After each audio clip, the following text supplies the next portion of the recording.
Every night, from February 5th to March 5th, 2014, the reactive LED facade at the Ryerson School of Image Arts and Ryerson Image Centre in Toronto becomes animated by a sweeping blue wave. An intermittent red pulse is triggered by the global conversation on Twitter around the hashtag homelessness. This project asks us all to foreground issues of housing, homelessness, and poverty by transforming a building into a beacon of common concern. What In the Air Tonight does is visualize wind speed and direction on the building, on the LED facade of the building. And that is interrupted every time somebody uses the hashtag homelessness on Twitter. So it becomes this kind of beacon of common concern in the middle of the city for this specific issue. Users participate by visiting the website intheairtonight.org, where they can retweet or compose their own message. It's a way for people to participate in the conversation online and have a representation of it in the heart of one of the densest areas of shelters and drop-in centers in Toronto, if not Canada. There are over 5,000 people who are homeless in Toronto, over 400 sleeping outside on an average night. And although changing the LED facade of a building may not eradicate this huge problem, it is an act that calls direct attention to an issue digitally and physically. This, on the surface, might not seem like it's doing much directly to solve homelessness, and in fact that's not its purpose. This project is about creating a compelling interface between information that will help people learn about ways in which that they can become involved, that they can donate their time and money to causes that are worthwhile.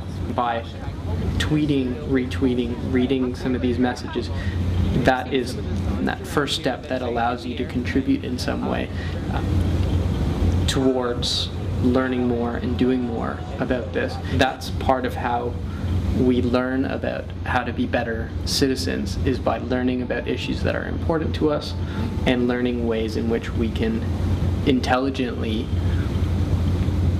do something about them. On a more abstract level, the project questions who gets to speak and where.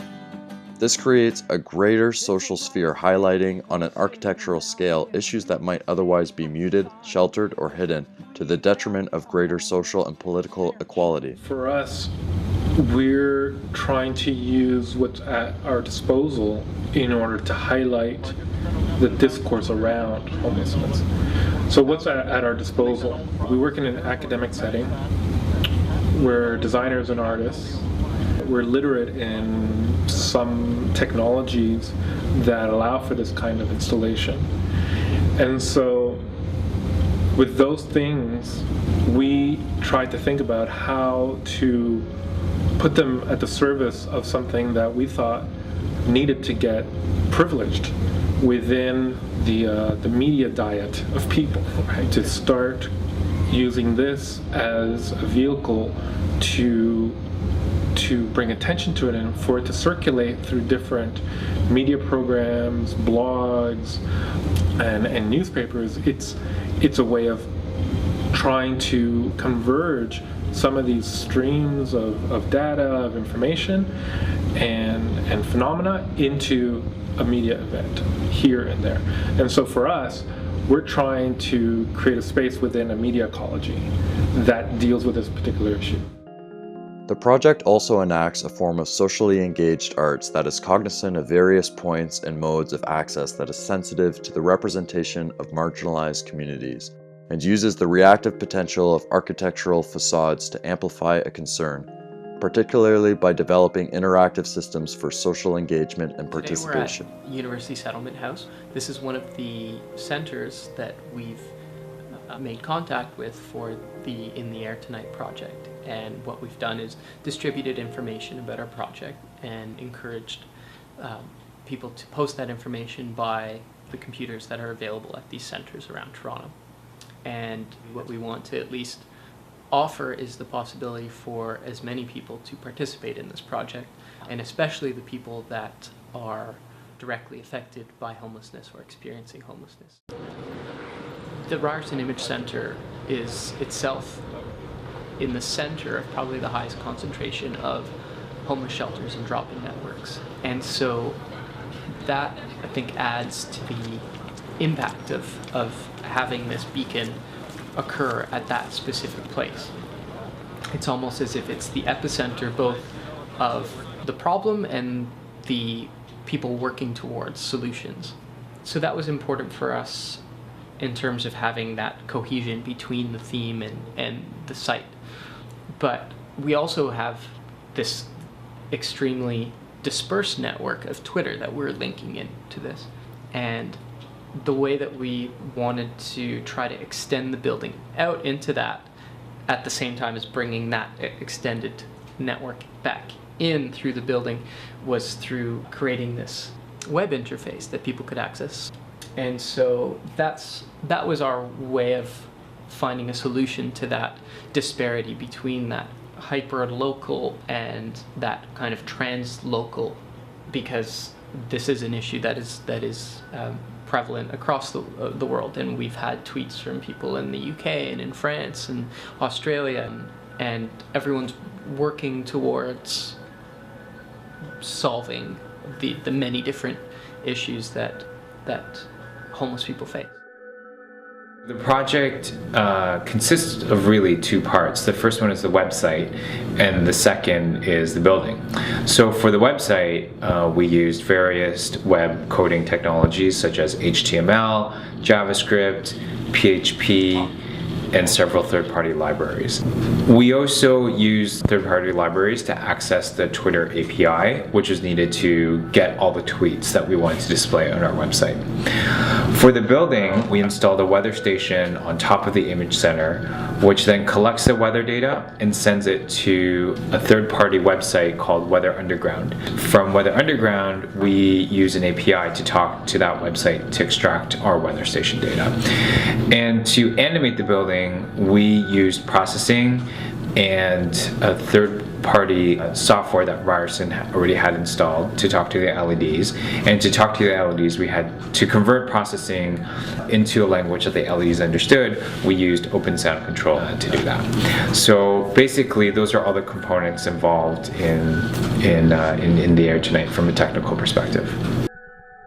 The approach within the air tonight reflects an ongoing inquiry into massive media, large screens, reactive architecture, and public projections as a way to create a space that activates the expressivity and liveliness afforded by such displays to engage in an emerging and important practice of public data visualization, finding interesting and important connections between information, people, and space. One of the things that's interesting is thinking about how this works as public visualization. So those are two terms that get put together. Public can mean access. It can also mean a certain amount of transparency. It also can mean a space that involves a bunch of people that have similar interests or concerns. The visualization part is the representation of particular data, right? In a way that might be animated, it might be two-dimensional, and might allow for us to see a certain pattern emerge. Now, the idea of representation works in both of those words. One is a formal or visual representation, and on the other hand, it's this representation in a political sense of how there are certain things, artifacts, people, delegates that represent a given constituency.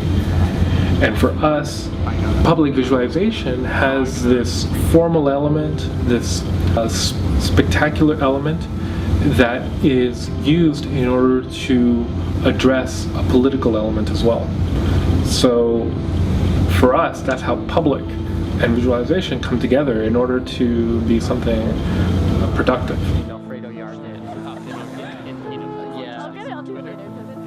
Thinking about how data visualization can work when it's on the scale of architecture or in the context of a city is this idea of when you are creating visualizations, you have a source domain and you have a target domain. So where are you getting the data from, and what are you trying to map the data on? And the best visualizations find a good fit between the data and the form, the way it is turned into information. And so this is a new challenge or a new possibility that's presented to us when we have expressive surfaces on buildings, particularly ones that are low resolution in the sense that they really can only function as abstractions, as a meter or as a graph. Standing in front of the building, you measure your experience against your own body.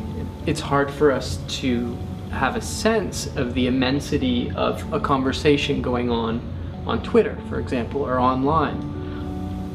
But it is an immense thing. It is a widely distributed thing. It has all these properties that I think defy or do not translate necessarily to physical spaces. The openness of the relational Twitter space is a starting point for the development of a dynamic and participatory social space. At the very least, people can contribute to a really important societal function through the acts of tweeting, retweeting, witnessing, and participating in a public debate. One can afford a physical space, a certain kind of spectacle around which people could gather and have a particular kind of social engagement that contrasts to some extent with the social engagement people can have in a sphere like Twitter, for instance. Both situations have their allure, their power, and for us it's interesting to try to combine these two so that the features of each kind of engagement can maybe come closer together. The question is, what do we want to reflect back to ourselves with these richly expressive surfaces, charged with great significance due to their scale and visibility? The hope is that buildings like this will have lots of different causes and concerns attached to them. We can link that into other larger conversations and flows of data and energy that can tell us something important about ourselves and make our cities respond to our concerns in a very visual and impactful way, engaging people in the public sphere through light, architecture, networks, and data. Hopefully, this can contribute to create conditions for a richer public sphere, a more participatory and democratic society, and spaces for collective consideration of political, environmental, scientific, and technological concerns. In the future, what we want to do is build upon what we've done this year with In the Air Tonight, and hopefully we'll have a chance to run this again next year. We think that there's room for more, and we can find ways to link that directly into donating automatically to a cause through tweets. We could identify or maybe ask the network what causes they think would be most important to donate money to.